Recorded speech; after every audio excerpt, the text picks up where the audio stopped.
তো বলেছিলাম না যে ট্র্যাভিস হেডকে রান করতে দেবো না, দরকার পড়লে অন্য ব্যাটসম্যান রান করবে, কিন্তু ট্র্যাভিস হেড রান পাবে না বক্সিং ডে টেস্টে।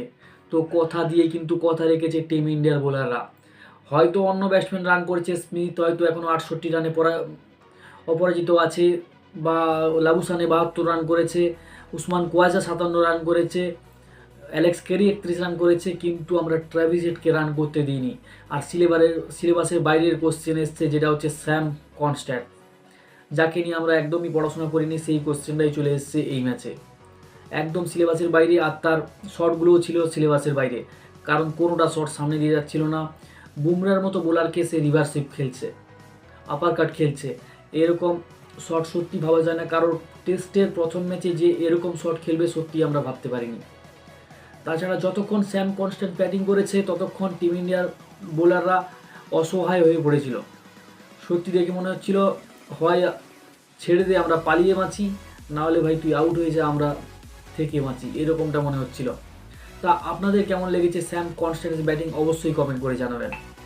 তাছাড়া কিন্তু বুমরা এটা করে দেখিয়েছে যে ট্র্যাভিস হেডকে কিন্তু 0 রানে প্রথম বলে বোল্ড করে দেখিয়ে দিয়েছে, যেখানে কিন্তু কোনো ক্লু ছিল না ট্র্যাভিস হেডের কাছে।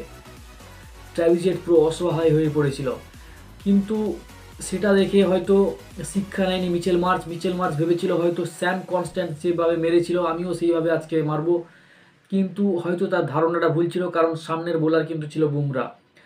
তো হয়তো অন্য কোনো বোলার হয়তো ভাবা যেত, কিন্তু মিচেল মার্চকে কিন্তু 4 রানে ফিরে যেতে হয়েছে।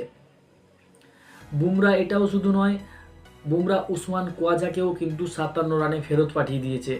হয়তো প্রথমের দিকে বুমরা কিন্তু এতটা বল ভালো হচ্ছিল না, স্যাম কনস্ট্যান্ট হার্ড হিটিং করছিল, কিন্তু পরে কিন্তু কামব্যাক করে দেখিয়ে দিয়েছে। আর আজকের এই টেস্টে যদি প্রথম দিনে ইন্ডিয়া কিছুটা হলেও কামব্যাক করতে পেরেছে, সেটা হচ্ছে জাসপ্রীত বুমরার জন্য।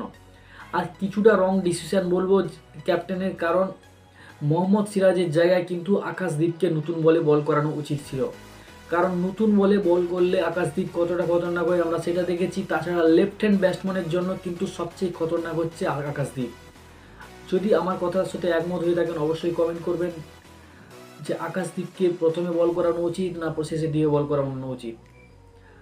তাছাড়া ট্র্যাভিস হেডকে যে ফেরত পাঠিয়ে ইন্ডিয়া দেখিয়ে দিয়েছে ট্র্যাভিস হেড আর না, ট্র্যাভিস হেডের হেডেক শেষ করে দিয়েছে ইন্ডিয়া। আর নেই ট্র্যাভিস হেডের হেডেক, থাকতে পারে অন্য প্লেয়ারের হেডেক, ট্র্যাভিস হেডের আর হেডেক চলবে না, বলে দিয়েছে ডাইরেক্টলি ইন্ডিয়া। তো তাছাড়া আপনাদের স্যাম কনস্ট্যান্টের ব্যাটিংও কেমন লেগেছে সেটাও কমেন্ট করে জানাবেন। দেখা হচ্ছে পরের ভিডিওতে, সবাই ভালো থাকবেন।